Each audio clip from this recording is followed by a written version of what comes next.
Guerre entre Israël et le Hamas, l'armée israélienne diffuse des interrogatoires de membres du groupe terroriste palestinien.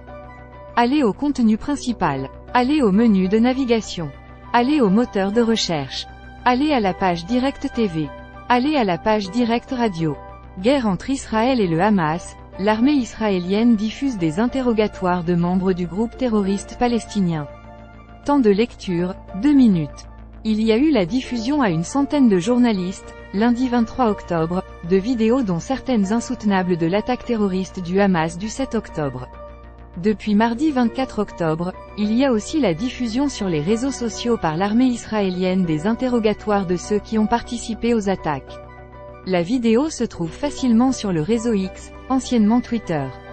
On y voit des prisonniers menottés dans des bureaux, face caméra, raconter à des officiers israéliens comment ils ont reçu l'ordre de tuer les hommes et de capturer les femmes et les enfants.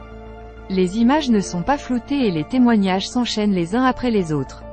Des images accessibles à tous, qui viennent servir un récit que l'État hébreu souhaite adresser aux Israéliens mais aussi au reste du monde. Je pense que c'est pour démontrer 3 choses, explique Philippe Moreau-Chevrolet, professeur en communication à Sciences Po.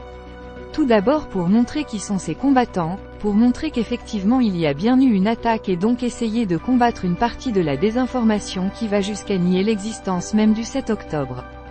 Deuxièmement, cela permet d'essayer d'expliquer en quoi l'attaque est singulière, qu'elle a été planifiée et qu'il s'agissait bien de tuer le plus de victimes possible.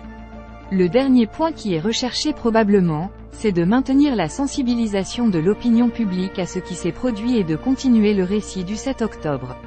Philippe Moreau-Chevrolet, professeur en communication à Sciences Po. À France Info, une diffusion contraire au droit de la guerre? Ces images s'inscrivent donc dans une bataille de communication mais posent aussi des questions, car elles se heurtent aux droits des prisonniers de la Convention de Genève. Principale conséquence, l'armée israélienne n'a pas le droit de les diffuser, explique Ahmed Benchemsi, directeur du plaidoyer pour le Moyen-Orient et l'Afrique du Nord à Human Rights Watch. C'est formellement interdit par les conventions qui régissent le droit de la guerre. Un prisonnier de guerre est un soldat ou en tout cas un combattant armé de la partie adverse. Si on fait prisonnier un combattant armé de la partie adverse, il doit être traité humainement. C'est ce qu'on appelle un prisonnier de guerre. Guillemets double. Ahmed Benchemsi, directeur du plaidoyer à Human Rights Watch. À France Info. Parmi les articles qui vont dans le sens d'une interdiction de la diffusion de ces images, l'article 13 préserve les prisonniers de la curiosité publique. Voir les commentaires. Partagez l'article sur les réseaux sociaux. Prolongez votre lecture autour de ce sujet. Tout l'univers guerre entre le Hamas et Israël. Les sujets associés. Guerre entre le Hamas et Israël. Proche-Orient. Monde. Israël. Palestine.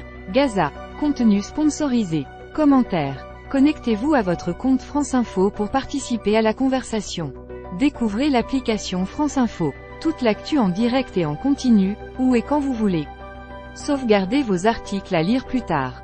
Recevez les alertes uniquement sur ce qui vous intéresse. Téléchargez l'application. Abonnement newsletter. Toute l'actu dès 7h30. France Télévisions utilise votre adresse e-mail afin de vous adresser des newsletters. Pour exercer vos droits, contactez-nous.